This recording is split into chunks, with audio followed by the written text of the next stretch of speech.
അടുത്ത ചോദ്യം, all switches and breakers shall be connected in dash conductor. സ്വിച്ചുകളും ബ്രേക്കും സാധാരണ നമ്മൾ ഇതിലാണ് കണക്ട് ചെയ്യാറുള്ളത്, ഫേസ് കണ്ടക്ടറിലല്ലേ കണക്ട് ചെയ്യുന്നത്. അത് അറിയാവുന്ന കാര്യമാണ്. ന്യൂട്രലിൽ അല്ല, എർത്തിലും അല്ല. സ്വിച്ചും ബ്രേക്കറും ഫേസിലാണ് കണക്ട് ചെയ്യുന്നത്. അപ്പോൾ ഓപ്ഷൻ എ ആണ് കറക്റ്റ്. ഇനി അടുത്ത ചോദ്യം എന്ന് പറഞ്ഞാൽ insulation colour of neutral conductor. Neutral കണ്ടക്ടറിൻ്റെ ഇൻസുലേഷൻ കളർ സാധാരണയായിട്ട് എന്താ കൊടുക്കാറെന്നുള്ളത്. അപ്പോൾ സാധാരണ 3 ലൈനും ഫേസും ന്യൂട്രൽ 3 ഫേസും ന്യൂട്രലും എർത്തൊക്കെ വരുമ്പോൾ ചെയ്യാറുള്ളൊരു സംവിധാനം എന്ന് പറഞ്ഞു കഴിഞ്ഞാൽ ഫേസ് റെഡോ യെല്ലോ ബ്ലൂവോ കൊടുക്കും, ന്യൂട്രലിന് ബ്ലാക്ക് കൊടുക്കും, എർത്തിന് അല്ലെങ്കിൽ ഗ്രൗണ്ട് എന്ന് പറയുന്ന കണ്ടക്ടറിന് ഗ്രീൻ കൊടുക്കും. അപ്പോൾ നമ്മുടെ ന്യൂട്രൽ കണ്ടക്ടർ ഏതാ? ഓപ്ഷൻ സി ആണ് കറക്റ്റ് ആൻസർ. ഇത് തന്നെയാണ് സ്റ്റാൻഡേർഡായിട്ടുള്ള വയറിങ്ങിൽ നമ്മൾ ഫോളോ ചെയ്യേണ്ടത്. പല സ്ഥലങ്ങളിലും നമ്മൾ കോസ്റ്റ് കുറയ്ക്കാനും ഇതൊക്കെ ആയിട്ട് ഇത് ചെയ്ത് പിന്നെ അത് മെയിൻ്റെനൻസ് ടൈമിലാണ് ഈ കളറും എല്ലാം കൂടി. നമ്മളല്ലാണ്ട് ഇപ്പോൾ നമ്മളൊരു വർക്ക് ചെയ്തു, നമ്മളല്ലാണ്ട് വേറെ ആൾ വരുമ്പോൾ അത് കണ്ടുപിടിക്കാൻ വേണ്ടി അതിൽ വെട്ടിട്ട് വെച്ചേക്കണതും അങ്ങനെയൊക്കെ നോക്കി കണ്ടുപിടിക്കലാണ് പിന്നെ ബുദ്ധിമുട്ട്. കണ്ടുപിടിക്കാൻ പറ്റും, എക്സ്പീരിയൻസ് ഉള്ള ഒരാൾക്ക് എന്തായാലും കണ്ടുപിടിക്കാൻ പറ്റും. പക്ഷേ ഒരു കളർ കോഡ് വെച്ചും ഒരു ഡ്രോയിങ് ഒക്കെ വെച്ച് കാര്യങ്ങൾ വ്യക്തമായിട്ട് ചെയ്താൽ ആ ഒരു ഏതൊരാൾക്കും മെയിൻ്റനൻസ് ചെയ്യാനുള്ളൊരു എളുപ്പം അതിലുണ്ടാകും. ഇനി അടുത്ത ചോദ്യം എന്ന് പറഞ്ഞു കഴിഞ്ഞാൽ maximum number of lighting points in lighting sub circuit. അപ്പോൾ ഒരു ലൈറ്റിംഗ് സബ് സർക്യൂട്ടിലെ MCB എത്ര, അല്ലെങ്കിൽ ഒരു MCBയുടെ എത്തുന്ന ഔട്ട് പോകുന്ന ലൈറ്റ് സർക്യൂട്ട് ആണെങ്കിൽ അതിൽ എത്ര എണ്ണം മാക്സിമം കൊടുക്കുക എന്നുള്ളതാണ്. അപ്പോൾ 10 പോയിൻ്റ് അല്ലെങ്കിൽ 800 വാട്ട്സ് എന്നുള്ളതാണ് അതിനുള്ള ഉത്തരം. അപ്പോൾ ഇതിൽ പോയിൻറ്റ്സിൻ്റെ എണ്ണമാണ് കൊടുത്തേക്കുന്നത്. അപ്പോൾ നമ്മളത് ഓപ്ഷൻ സി ആണ് ഇതിൽ കൺസിഡർ ചെയ്യുന്നത്. അടുത്തൊരു ഒരു ക്വസ്റ്റ്യൻ നോക്കാം. Which of the following breaker is normally not installed in distribution board. താഴെ പറയുന്നതിൽ ഡിസ്ട്രിബ്യൂഷൻ ബോർഡിൽ ഉപയോഗിക്കാത്ത ഏതാണെന്നാണ് ചോദിക്കുന്നത്.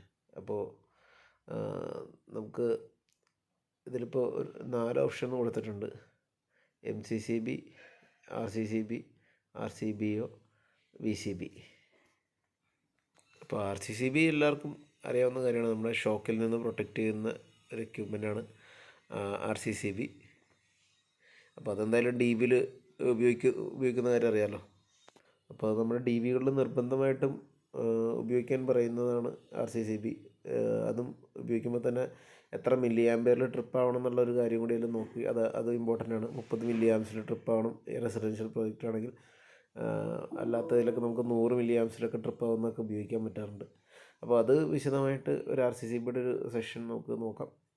അപ്പോൾ RCCB അതാണ്, അതിൻ്റെ പ്രവർത്തനം അതാണ്. അതെന്തായാലും DBയിലുണ്ടെന്ന് നമുക്കറിയാം. അടുത്തൊരു ഓപ്ഷൻ RCBO ആണ്. RCBOൻ്റെ പ്രത്യേകത എല്ലാവർക്കും അറിയാമെന്ന് വിശ്വസിക്കുന്നു. അതിൻ്റെ അകത്ത് ഒരു MCBയുടെ ഉപകാരം കൂടി അതിൻ്റെ അകത്തുനിന്ന് കിട്ടും. പ്ലസ് ഈ എർത്ത് ലീക്കേജ് വരുമ്പോഴുള്ള ട്രിപ്പിങ്ങും കിട്ടും. അതായത് ഇപ്പോൾ 4 പോൾ MCBയും RCCBയും വെക്കണേന് വരെ ഇത് രണ്ടും ഒന്നിച്ച് കപ്പിൾ ചെയ്ത് വെക്കുന്ന ഒരു സംവിധാനമായിരിക്കും RCBO, residual current device operated with over current പ്രൊട്ടക്ഷനാണ് RCBO എന്ന് പറഞ്ഞു കഴിഞ്ഞാൽ. അപ്പോൾ ഇതും RCCBയുടെ പ്ലസ് ഒരു അഡീഷണൽ അഡ്വാൻറ്റേജ് ആണ്. അത് ഷോർട്ട് സർക്യൂട്ടിലും ട്രിപ്പ് ആവും. RCCBക്ക് ഷോർട്ട് സർക്യൂട്ട് ട്രിപ്പ് ആവേണ്ട ആവശ്യമില്ല. അതിൻ്റെ ഘടന അങ്ങനെയല്ല. അതിനുവേണ്ടി MCB നമ്മൾ യൂസ് ചെയ്യേണ്ടി വരും സെപ്പറേറ്റ്. ഇപ്പോൾ RCB ഉപയോഗിച്ചാൽ രണ്ടും കൂടി ഒരു വടിക്ക് 2 പക്ഷി.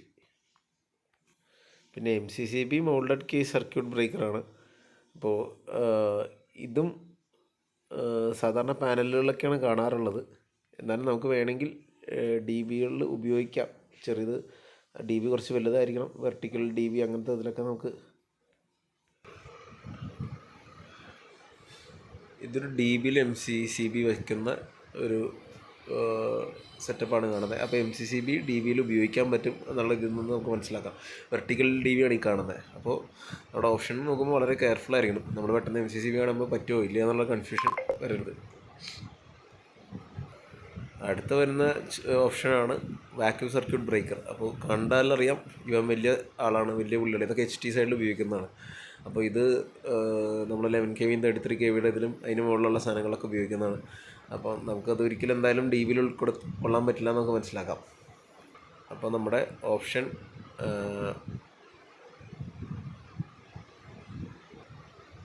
D ആണ് ഇതിൽ കറക്റ്റായിട്ട് വരുന്നത്. അതായത് ഇത് ഈ VCB ആണല്ലോ നമ്മുടെ ഇതിൽ ക്വസ്റ്റ്യൻ വളരെ ശ്രദ്ധിച്ച് വായിക്കണം.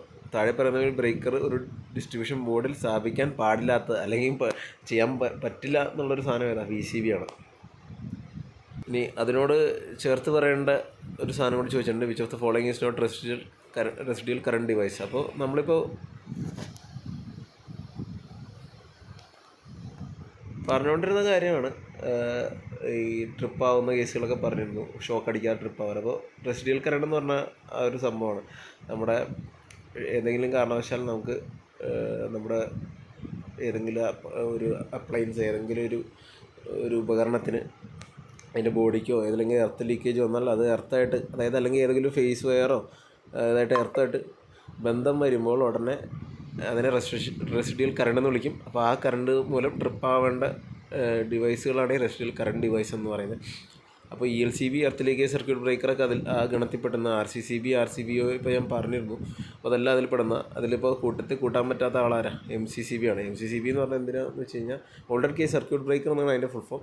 അത് മെയിൻ ഇൻകമറായിട്ട് നമ്മൾ കൊടുക്കും. അതിന് ഷോർട്ട് സർക്യൂട്ടും ഓവർ കറണ്ടിനൊക്കെയാണ് അത് ട്രിപ്പാവുള്ളൂ. എർത്ത് ലീക്കേജിന് വേണ്ടി ട്രിപ്പാക്കാൻ അതിൽ അഡീഷണലി നമ്മൾ റിലേ ഒക്കെ സെറ്റ് ചെയ്ത് അങ്ങനെ കുറച്ച് ഫീച്ചേഴ്സ് നമ്മളതിൽ ആഡ് ഓൺ ചെയ്ത് നമുക്ക് ചെയ്യിക്കാം. അപ്പോൾ ഇതിൽ ഏറ്റവും അനുയോജ്യമായ, അതായത് ഇതിൽ ഉപയോഗിക്കാൻ പറ്റില്ല എന്ന് നമുക്ക് ഈ ഒരു ഓപ്ഷനിൽ പറയാൻ പറ്റിയ ഒരു ഉത്തരം ഓപ്ഷൻ D ആണ്. അത് ഇൻഡയറക്റ്റ്ലി നമുക്ക് ചെയ്യിക്കാം. എർത്ത് ലീക്കേജിന് വേണ്ടി എർത്ത് ലീക്കേജ് റിലേക്ക് ഉപയോഗിച്ച് ഇതിലേക്ക് ഷണ്ട് ട്രിപ്പ് എന്നൊക്കെ പറഞ്ഞാൽ അതിനെ ചെയ്യിക്കാൻ പറ്റും. പക്ഷേ നമുക്ക് ഈ 4 ഓപ്ഷനിൽ ഏറ്റവും ഇതിൽ കൂട്ടാൻ പറ്റാത്ത ആൾ MCCB ആണ്. ഒരു ചോദ്യം കൂടി നോക്കിയിട്ട് നമുക്കിത് നിർത്താം. Due to some internal fault and iron box in room got short circuit, which of the following breaker should operate first. അതായത് ഒരു ആന്തരിക തകരാറ് മൂലം ഒരു റൂമിലെ അയൺ ബോക്സ് ഷോർട്ട് സർക്യൂട്ടായി. അപ്പോൾ അങ്ങനെ വരുമ്പോൾ എന്താണ് ആദ്യം സംഭവിക്കേണ്ടത്, ഏത് ബ്രേക്കറാണ് ആദ്യം സംഭവിക്കേണ്ടതെന്ന് വെച്ചു. അപ്പോൾ എന്താണ് ആദ്യം സംഭവിക്കേണ്ടത്? നമ്മൾ ഈ ഇതിന് വേണ്ടിയൊക്കെയുള്ള നമ്മുടെ അയൺ ബോക്സ് കണക്ട് ചെയ്യാൻ വേണ്ടി നമ്മൾ പവർ സർക്യൂട്ട് വഴിയുള്ള ഒരു പവർ പ്ലഗൊക്കെ ആയിരിക്കും കൊടുത്തിട്ടുണ്ടാവുക. അപ്പോൾ ആ പവർ പ്ലഗ് വന്നേക്കുന്ന MCB മാത്രമാണ് ആ ടൈമിൽ ട്രിപ്പ് ആവേണ്ടത്. ബാക്കിയൊന്നും ട്രിപ്പായി കഴിഞ്ഞാൽ നമ്മൾ ചെയ്തേക്കുന്ന കണക്ഷൻ എന്തോ മിസ്റ്റേക്ക് ഉണ്ടെന്ന് മനസ്സിലാക്കാം. അപ്പോൾ ആ MCB ഇൻ ദ പവർ സർക്യൂട്ടായിരിക്കണം ട്രിപ്പ് ആവേണ്ടത്. ബാക്കി ലൈറ്റിംഗ് സർക്യൂട്ടായിട്ട് ബന്ധം ഉണ്ടാവില്ല. അപ്പോൾ ലൈറ്റിംഗ് സർക്യൂട്ട് ട്രിപ്പ് ആവില്ല. പിന്നെ കട്ടൗട്ട് ഫ്യൂസ്, ഏറ്റവും പുറത്തുള്ള ഫ്യൂസ് ട്രിപ്പ് ആവേണ്ട ആവശ്യമില്ല. പിന്നെ ELCB, RCCB ഇതെല്ലാം റെസിഡ്യൂൽ കറണ്ട് ഡിവൈസാണെന്ന് നമ്മളിപ്പോൾ കുറച്ച് നേരം പറഞ്ഞു. അതായത് അത് എർത്തുമായിട്ട് എന്തെങ്കിലും ബന്ധമുള്ള ഫാൾട്ടുകൾ മാത്രമേ ചെയ്യുള്ളൂ. ഷോർട്ട് സർക്യൂട്ട് എന്ന് പറഞ്ഞാൽ ഫേസും ന്യൂട്രലോ ഫേസും 3 ഫേസ് ആണെങ്കിൽ ചിലപ്പോൾ ഫേസും തമ്മിലൊക്കെ ആവുന്നതിലേക്കും അല്ലെങ്കിൽ ഈ ഷോർട്ട് ആവുക എന്നുള്ള പറയുന്നത്. അപ്പോൾ ഈ അയൺ ബോക്സിൻ്റെ കേസ് ആണെങ്കിൽ ഫേസും ന്യൂട്രലും തമ്മിൽ അതിൻ്റെ വൈൻഡിങ്സിൻ്റെ ഇഷ്യൂ ഒക്കെ കൊണ്ട് ചിലപ്പോൾ പരസ്പരം ബന്ധം വന്നിട്ടുണ്ടാവും. അപ്പോൾ അതിലൊരിക്കലും എർത്തായിട്ടുള്ളൊരു ബന്ധം വന്നിട്ടില്ല, ഷോർട്ടായിട്ടേ ഉള്ളൂ. അപ്പോൾ അങ്ങനെ വരുമ്പോൾ ആ MCB ആയിരിക്കണം ട്രിപ്പ് ആവേണ്ടത്. പവർ സർക്യൂട്ടിൻ്റെ MCB ആയിരിക്കണം ട്രിപ്പ് ആവേണ്ടത്.